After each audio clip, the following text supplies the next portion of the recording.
آخری نقطہ، والدین کی نافرمانی سے بچاؤ کا طریقہ کیا ہے؟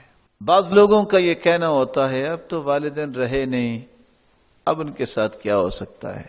صحابی ابو اسعید مالک بن ربیعہ الساعدی رضی اللہ تعالی عنہ روایت کرتے ہیں، یہ سنن ابی داود کی روایت ہے 5142، اگرچہ علماء نے اس میں کلام کی ہے، کہتے ہیں بینا نحن عند رسول اللہ صلی اللہ علیہ وسلم، ہم اللہ کے رسول صلی اللہ علیہ وسلم کے پاس تھے، اذ جاءہ رجل من بنی سلمہ، بنو سلمہ قبیلے سے ایک شخص آیا اور آ کے کہتا ہے یا رسول اللہ صلی اللہ علیہ وسلم هل بقي من بر ابوي شيء ابرهما به بعد موتهما؟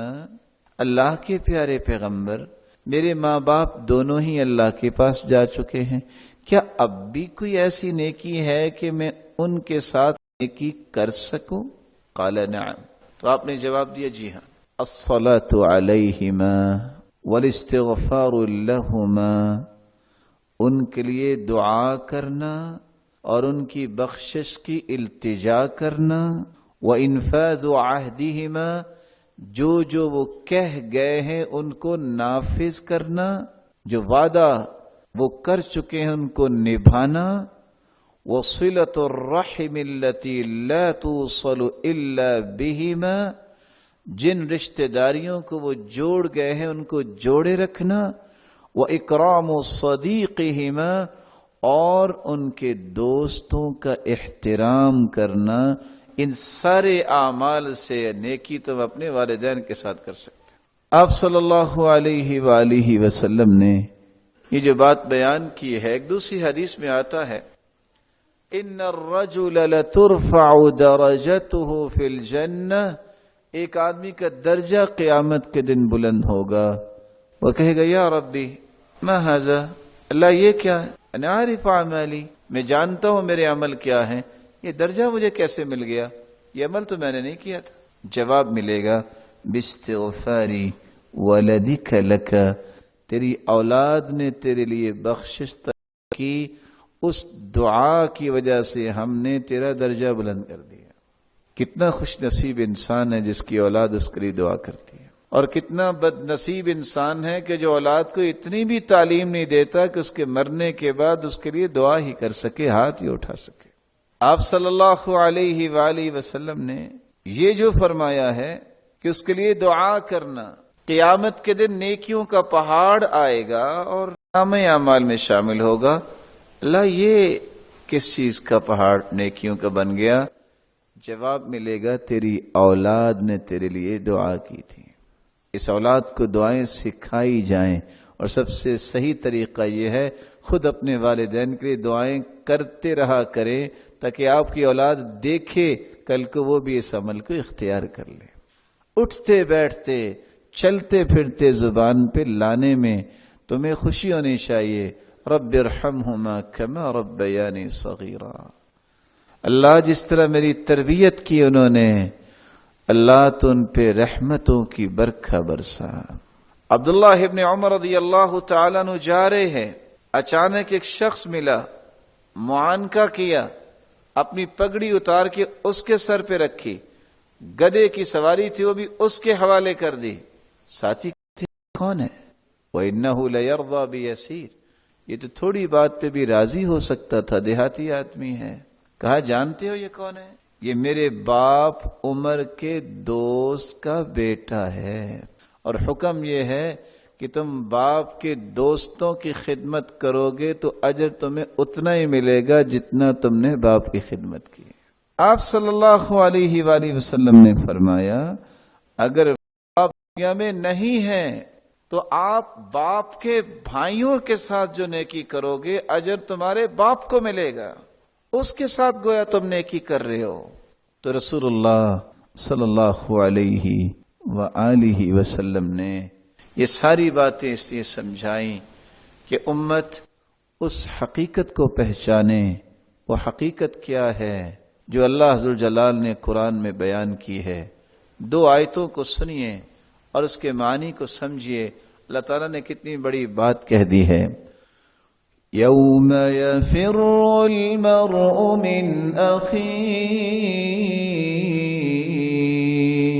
وامہ وابیہ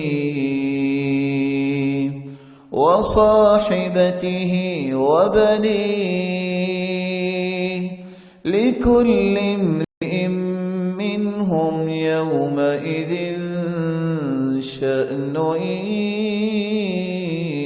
يغنيه.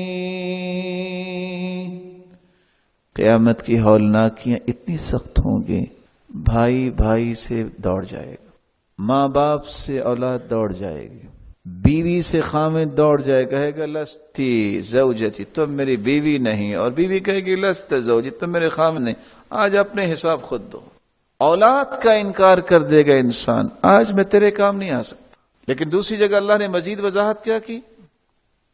یود المجرم لو یفتدی من عذاب یومئذ ببنیہ وصاحبته وأخيه وفصيلته التي تؤويه ومن في الأرض جميعا ثم ينجيه كلا إنها لظى نزاعة للشوى تدعو من أدبر وتولى وجمع فأوعى إن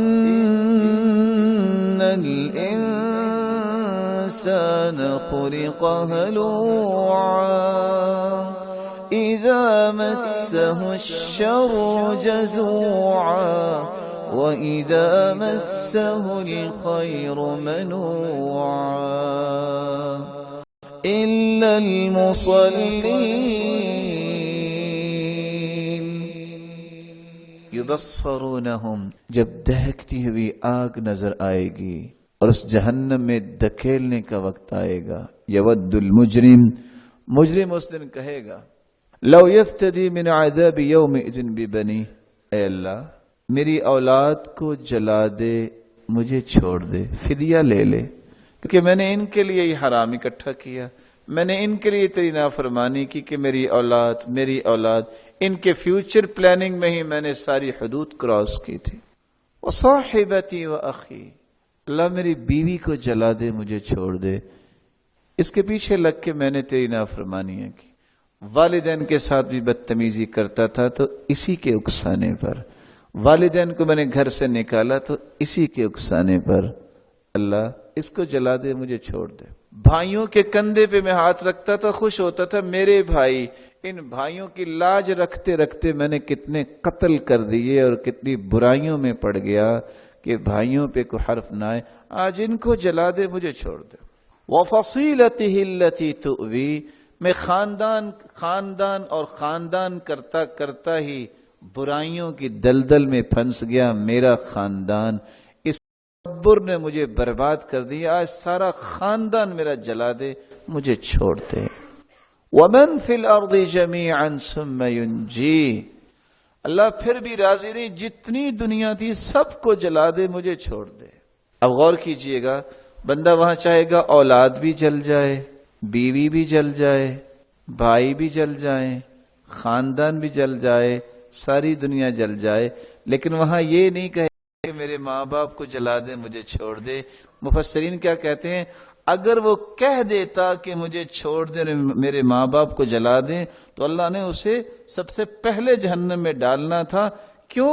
جس کی وجہ سے تم دنیا میں آئے، تم اس کے ساتھ ہی وفا نہیں کر رہے، تو تیرے ساتھ وفا کا حق کیا بنتا ہے؟ لیکن اللہ ذوالجلال فرمائیں گے ہرگز نہیں. انہا لظا، یہ دہتی ہوئی آگ ہے، یہ چمن کو ادھیڑ دینے والی ہے، اور یہ ہے اس شخص کے لیے جس کو بس ایک ہی فکر تھی کہ میں نے مال جمع کرنا ہے اور اسے گننا ہے، اور جب بھی اللہ اور اس کے رسول کی بات آتی ہے منہ پھیر لیتا ہے. وجمع فأوعى ادبر وتولى، یہ منہ پھیر لیتا ہے، پرواہ نہیں کرتا۔ آج یہ اس کا نتیجہ ہے۔ اللہ ذوالجلال سے دعا ہے، اللہ ذوالجلال ہمیں جہنم کی آگ سے بچائے اور ہم سب کی اولادوں کو نیک بنائے، اور اللہ ذوالجلال ہمیں بھی نیک بنائے، ہم اپنے والدین کے لیے صدقہ جاریہ بنیں اور ہماری اولادیں ہمارے لیے صدقہ جاریہ بنیں۔ اے اللہ ان کو اس قدر نیک بنا کہ وہ مثالی اولاد بن جائے۔ مولا کریم ان کو والدین کے دست و بازو بنا اور آنکھوں کی ٹھنڈک بنا، اور جس کے پاس اولاد نہیں، میرے مالک تیرے پاس بہت بڑے خزانے ہیں، تو ان کی جھولیوں کو بھی با رونق بنا دے۔ الہ العالمین، جو روحانی یا جسمانی یا نفسیاتی بیمار ہیں، اے اللہ ان کی بیماریوں کو شفاؤں میں بدل دے۔ جو اس وقت کسی بھی ہاسپٹل، کسی بھی جگہ پہ موجود ہیں بیماری کی حالت میں، اے اللہ ان کو سالماً غانماً گھروں کو واپس لیا۔